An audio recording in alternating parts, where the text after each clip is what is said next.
Good morning. Good morning. Welcome to Northwest Unitarian Universalist Church, where Northwest and First UU Detroit are gathered both virtually and in person as one connected community. I am Diana Kohler. My pronouns are she and her, and I will be the worship leader for this morning. I'm joined by Pastor Eli and by Alex Myers at the piano today, and Steve Curtin, my not quite cousin. We'll tell you about that sometime. If you are a visitor online and would like Northwest to stay in touch with you, please fill out the visitor form that you will see in the chat box. If you are with us in person and are a visitor, you can fill out the visitor sign-in form in the atrium. Please greet your neighbors with a wave from wherever you are. And we're not seeing them, so. Oh, it's Eli.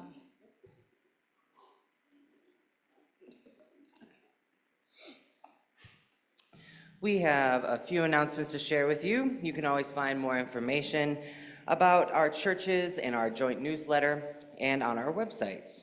So next few services, August 3rd, we'll be joint here, and we'll be doing our Wheel of Hymns led by Alex. It's always super fun. For those of you who don't know, basically, we put most of the hymns, we try to leave out the holiday ones, or the ones that just stink. On a big wheel, we press a button and we randomly sing together. So hopefully we'll have some favorites and we may have some ones that we've kind of forgotten about. It's a lot of fun, but it is going to be kind of a non-traditional service. And then on August 10th, we'll be here joint at Northwest, and it will be Julie, and she is going to be giving a story sermon about Seabiscuit. I've heard a little bit about it. It's pretty great. So you won't want to miss that one.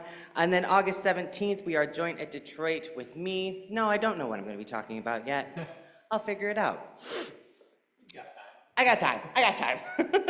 There's a couple worship planning meetings between here and then. I think there's a worship retreat as well. In big news, there will be, oh, hang on. Beata asked me to put some pizzazz on it. So, imagine there's fireworks and things going off behind me. There will be an ice cream and hot dog social to kick off our rummage sale on Wednesday, August 6th from 6 to 8 p.m. It will be wonderful. Please do not miss it. And then Eric Marcotte is here with petitions to get ranked choice voting on the ballot in Michigan. Ranked Michigan Vote is also looking for volunteers. Please talk to Eric during coffee hour for more information. Eric, could you raise your hand so people know who you are? It's the guy everyone's looking at. Right there. The guy with the big petition clipboard. Ah. You know, the guy with the ballot. Back there. And that's all the announcements for today. So, before we begin our prelude, let's everyone take a deep breath and settle into this time of worship.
The Flaming Chalice is a symbol of our faith.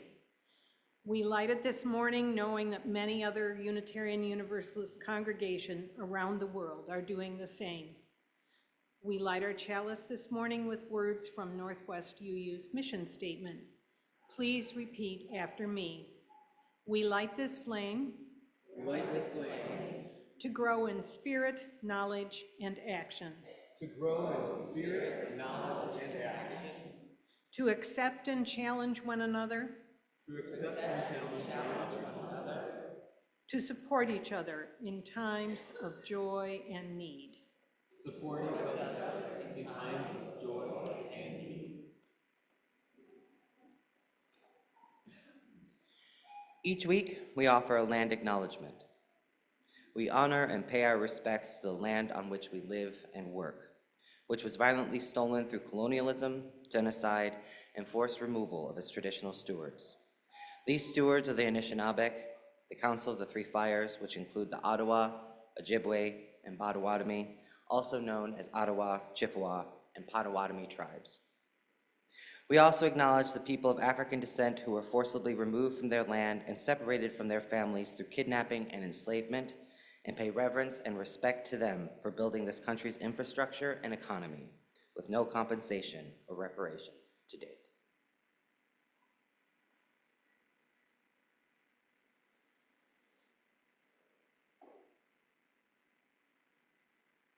Please join in singing in whichever way is comfortable, number 1014, Answering the Call of Love in the Teal Hymnal.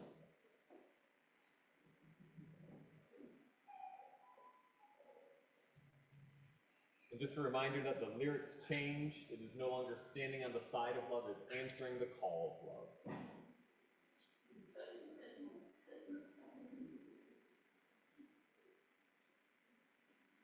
Let's try that again, wrong key.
This month, Northwest's community partner is Michigan Unitarian Universalist Justice Network, which we normally call MUSJN. MUSJN is a regional alliance of southeastern Michigan congregations that work on social justice issues. We are pleased to have Mary Jo Ebert here to speak briefly about the work that MUSJN is doing.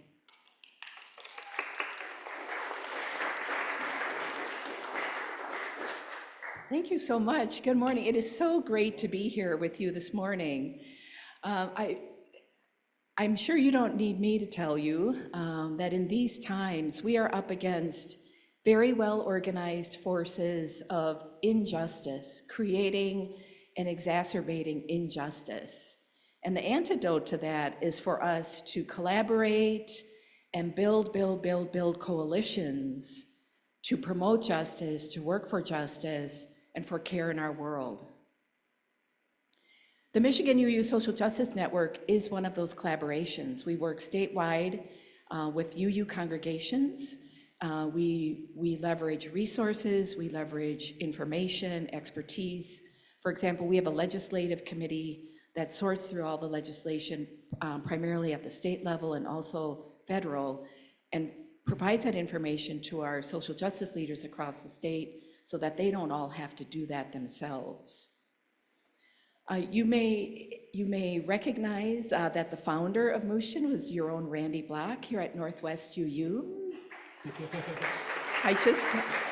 Is that Randy back there? Hi, Randy.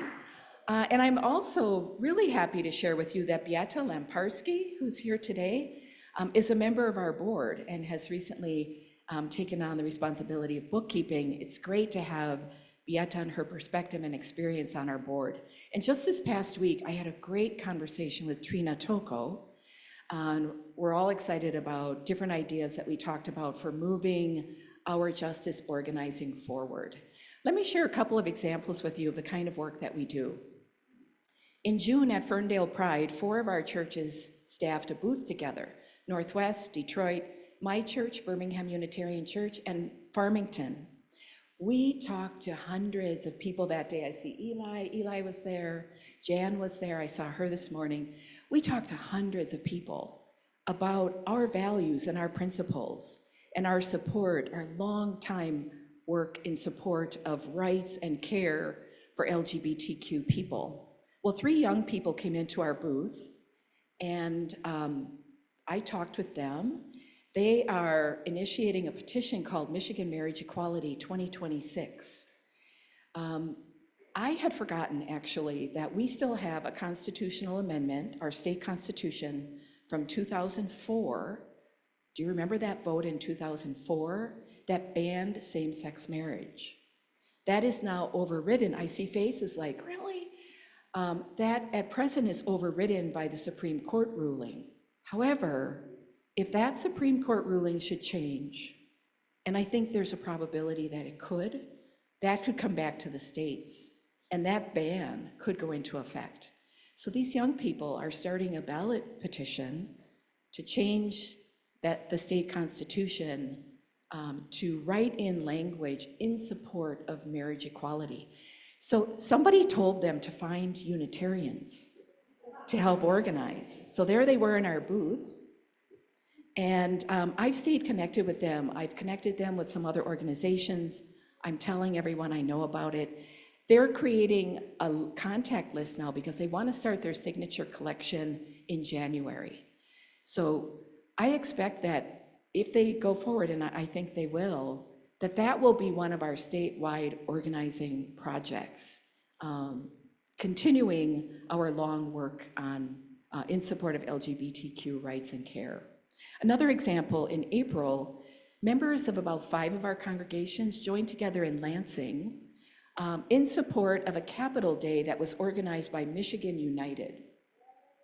And our focus that day was talking with legislators about the everyday concerns that regular people have, that we all have: protecting Medicare and Medicaid, keeping education funded, having access to reproductive care. Those were the kinds of issues that we joined together to talk with legislators about that day, and there were press conferences and so on. And then one more example, last year there was a climate revival, a weekend climate revival that was organized by the UUA. And the format of it was that individual congregations held workshops, Sunday services, and so forth on the subject of climate change and actions that we can organize on that. And a member of our Keweenaw Fellowship, way up in Houghton, Michigan, told us that their fellowship had registered for it, but there was no way they could do it themselves. So we connected them with the Portage Church which was already organizing the workshops and so forth, and they did it together. So those kinds of connections are really what we're working on making happen, so that we can all be more effective in our social justice work. So we're looking to the future. Organizing is changing. We want to make sure we're hearing from our youngest members, our families, and the concerns of people who've been in this work for so long.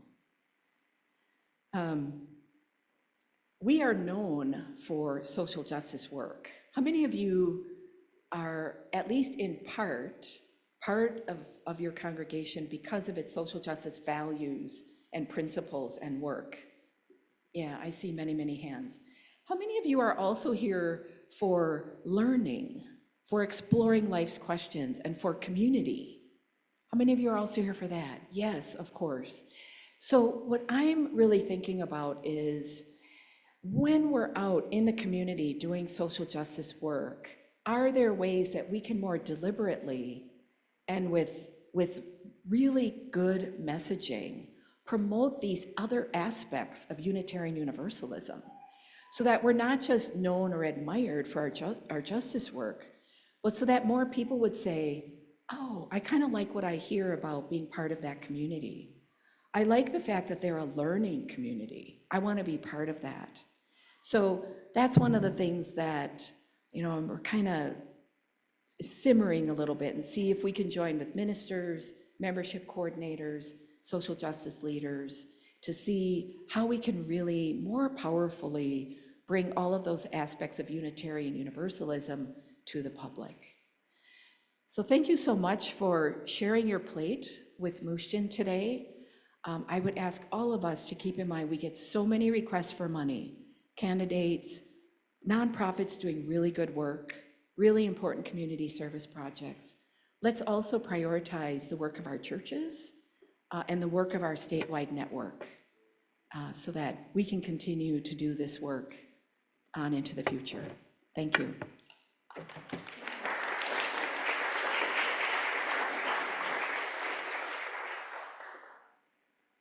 All undesignated contributions this morning will be split between Musjan and our congregation.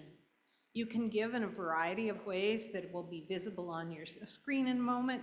And for those of you in person, we will now pass a basket for checks and cash, and there is also a QR code on your order of service if you wish to give that way.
We honor your generosity, ensuring that our collective resources do a greater good for ourselves and our world than any of us could have done individually.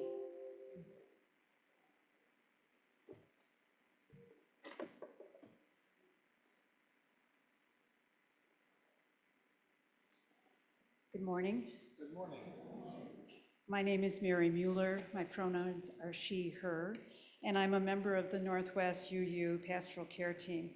I want to remind you that anyone needing the support of our community can reach out to Reverend Julie, Pastor Eli, or to our team by emailing pastoralcare@northwestuu.org. The collective cares of our community are recorded in our Book of Joys and Sorrows, which will remain on the red cabinet near the name tags. If you would like to submit a joy or sorrow virtually, or if you have a special joy or sorrow you'd like to share verbally, please email pastoralcare@northwestuu.org. When I announce your name, please raise your hand. Liz Buckner? There she is. Liz has a joy to share. She has just returned from a 9-day visit to Ireland with her son, stepsons, daughter-in-laws, and grandchildren. The time spent surpassed her wildest dreams of success. Congratulations. For these and the joys and sorrows that are held in the silent sanctuary of our hearts, I offer this prayer. Sources of radiance and resilience, keep watch with those who work or watch or weep this night. May the suffering be soothed, may the sick be tended, may the weary find rest, may the dying and those who love them find peace, may the joyous be shielded, and may all know that we are surrounded in a love that is with us always, a web that connects us to all that exists. Let's take a few moments of silence to be with each other in this sacred space, and we will come out singing.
Our reading this morning comes from James Baldwin.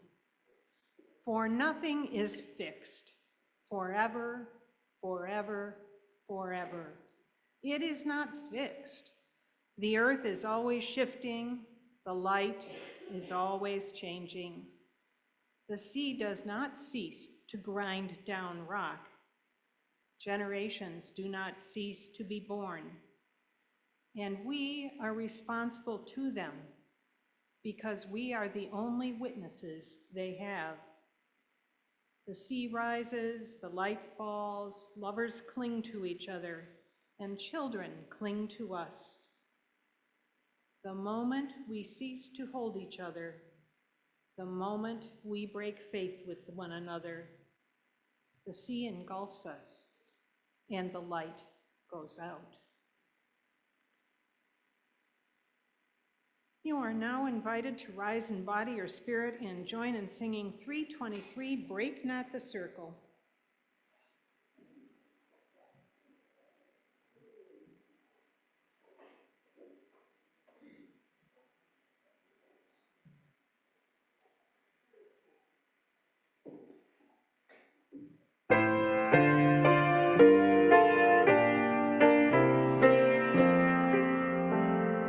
Break not the circle of enabling love, where people grow forgiven and forgiving. Break not that circle, make it wider still, till it includes, embraces all the living. Come wonder at this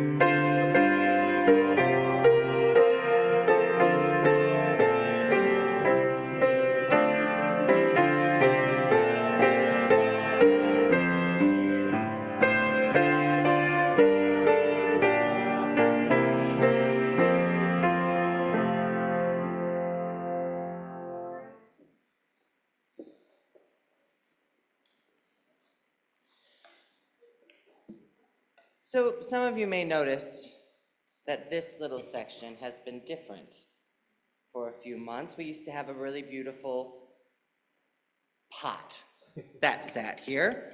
A few months ago, it was actually Diana that gave me my first clue that something had changed. She called me, or we were talking about worship the next week, and she said, "Don't worry, I left the candle up there for you." And I went, "What candle?" And then I come in, and I see this candle, this plain white candle, and I go, huh. So I go to Martha, and I go, "What happened to the chalice?" And she went, "Oh, it got recalled." And I went, huh. And I joked, "There's a sermon in that." Well, I joked too close to the sun. And before I knew it, this sermon was on the schedule for the last week of June, and I went, ugh, now I actually have to make it a sermon. But I honestly do think that there is something here, something that is worth ruminating on, because I think we're moving out of the summer season, we're moving into the next church season, and I hate to say it, but I think this season is going to be challenging. So obviously we have a replacement chalice. We've got it together. It's here. We rallied. But there was just so much that was poured into that little pot, more than just the oil every Sunday, all of the intention that was poured into it. Every time we lit the children's chalice from it, every time that we lit the joy and sorrows candle from it, the chalice is obviously an object, but it is also a symbol. And it was a little rattling of how quickly that symbol got taken away from us.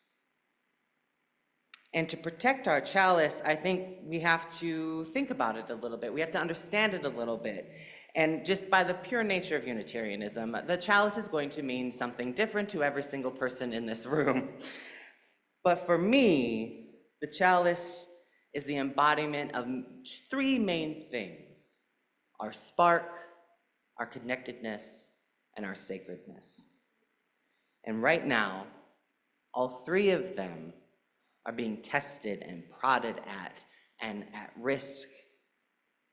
And if you don't believe me, When is the last time that you've done your hobby without guilt?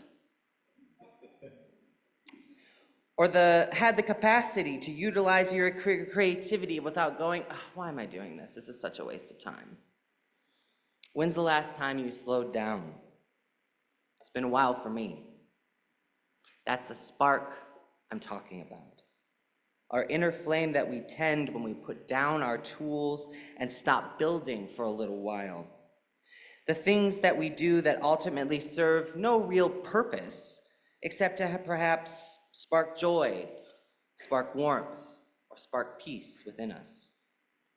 Those things are so important, and they are also a threat to the desired status quo that this administration is pushing, and all the administrations before this. The idea of downtime and rest is incongruent with the ethos of capitalism. So it does everything it can to convince us that these efforts are futile, a waste of time, lazy, disconnected, stupid. The devaluation of art for art's sake. I've been a crafter most of my life. I remember when my mom put a project in my hands and went, "Please go do this." If anything, just to give her some peace. And I just took to it, little handcrafts. And through my whole life, every time I've told someone that I do crafts, they go, "Oh, do you sell them?" And I went, "No." But then I thought, oh, maybe I could make money doing this. I enjoy it so much. But then I would get wrapped up in this perfectionism and, oh, this is now a job and I don't like it anymore. And so then I would just stop doing them altogether because why? There is no purpose. And I am not some supernatural being. It is through gritted teeth that I now do these things that I enjoy for the sake of doing them. Every time that I embroider or I weave or I try something new, that the act of creation is a pursuit all of its own, and I was feeding my spark. And it doesn't stop there. They're after our connectedness too. It is hard work to build community. From building beloved congregations and beloved connections to the small everyday connections between us, it just feels so hard. I don't think we've ever really recovered from lockdown. And I don't know if we ever truly will. I think we're forever changed by this. But I also feel it's a fissure that this administration is sticking a knife into and prying back and forth and using to their advantage. The list of who we must consider dangerous keeps growing. Palestinians, immigrants, trans people, queer people, people of color. I guess that list has been the same for decades. They won't be satisfied until each of us is terrified of our neighbor, till each of us is terrified of our own reflection. And it's even more devious than making new boogeymen every day. It is the demanding of perfection and the withholding of grace. We are encouraged to demand perfect neighbors.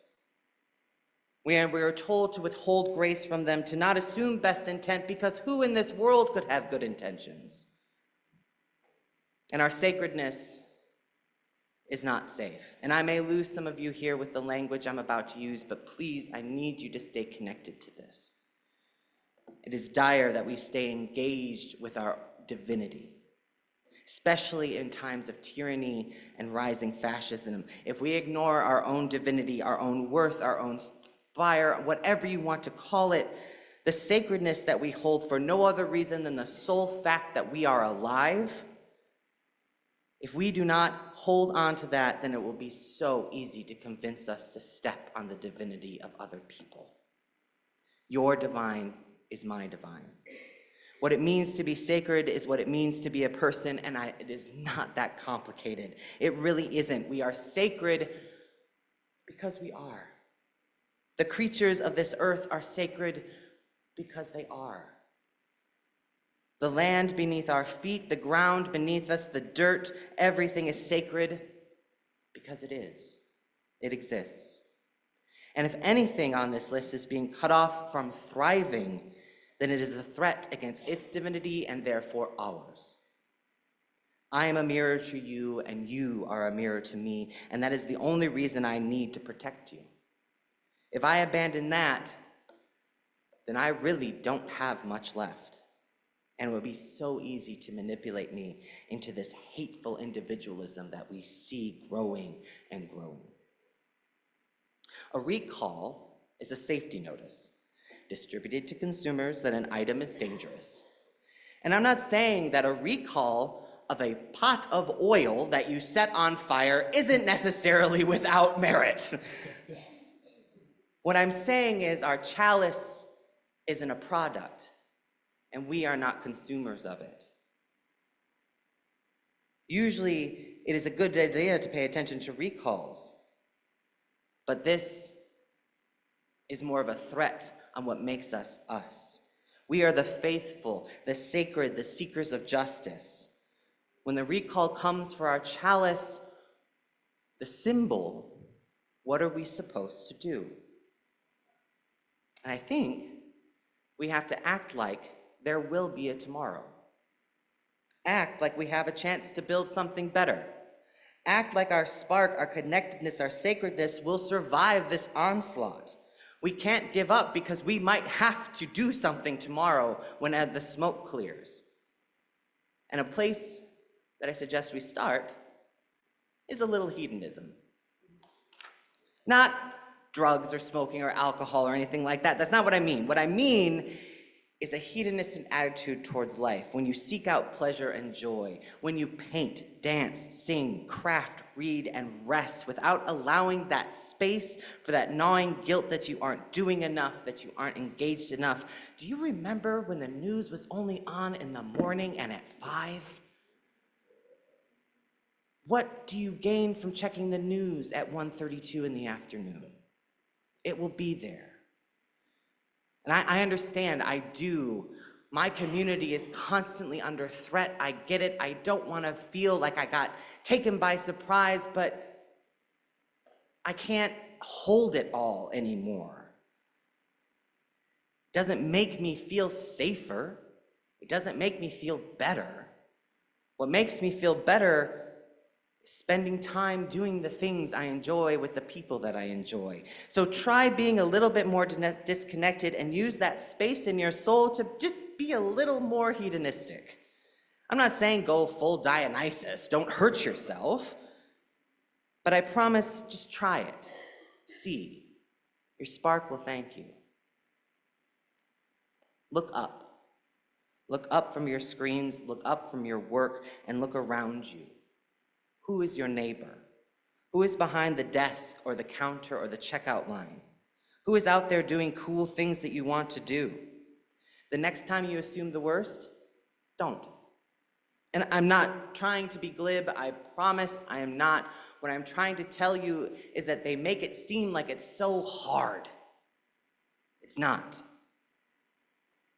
It's easier than you think, and as long as you are letting go of this idea that your neighbor must be perfect, that you must be the perfect neighbor, as long as you are giving grace and receiving grace, you will fortify yourself and it will be easy.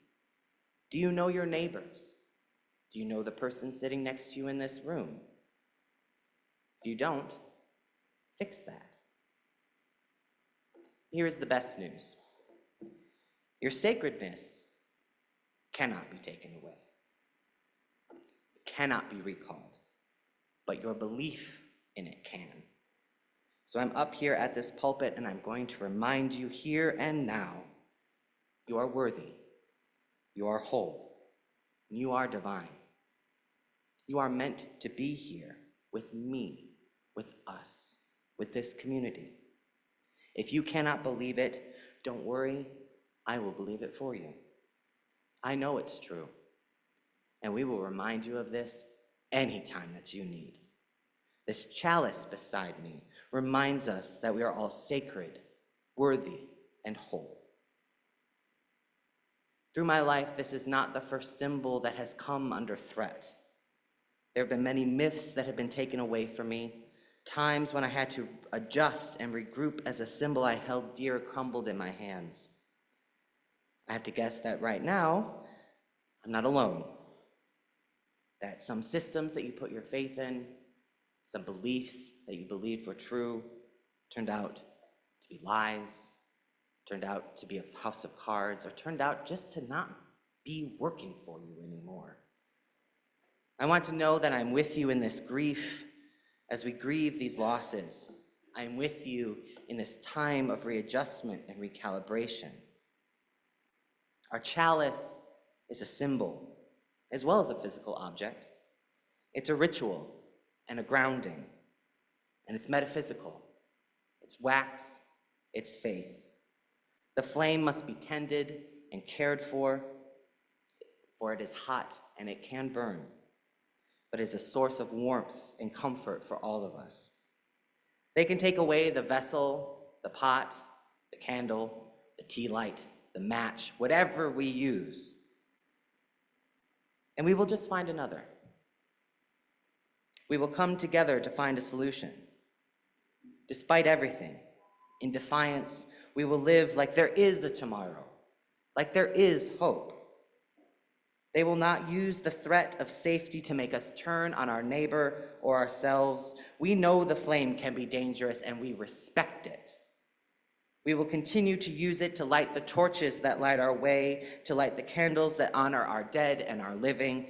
We will continue to use it to light the candles that shine the light into the dark corners of our ignorance to find understanding.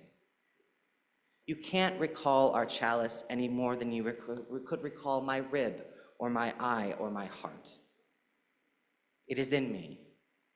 It is wound through me, the chalice and all it represents.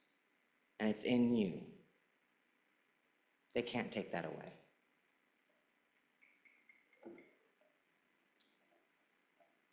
Speaking of favorite songs, please join in singing 170. We are a gentle, angry people, maybe a little less gentle today.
We are a gentle, loving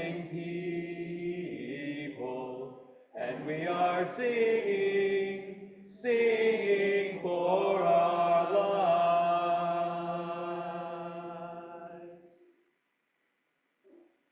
Make me cry. No. We have now extinguished our chalice. Please repeat after me. We extinguish this flame, but not the light of hope. We extinguish this flame, but not the light of hope. The warmth of community, The warmth of community, or the fire of commitment. or the fire of commitment. These we carry in our hearts until we are together again. These we carry in our hearts until we are together again. Our most valuable resource right now is hope. And I'm not talking naive optimism. I'm talking gritty, dogged, it's going to be okay because I'm going to make it okay optimism. The you can take it from my bloodied knuckled hands type of optimism. The type of hope you dig deep to find, the hope that promises that we will plant the seeds even if we are not around to see them sprout. I don't know what will happen tomorrow or the next day or the next, but what I do know is that I want to spend the meantime with you all. I want to spend it making things, building connections, and honoring my divinity as I honor yours.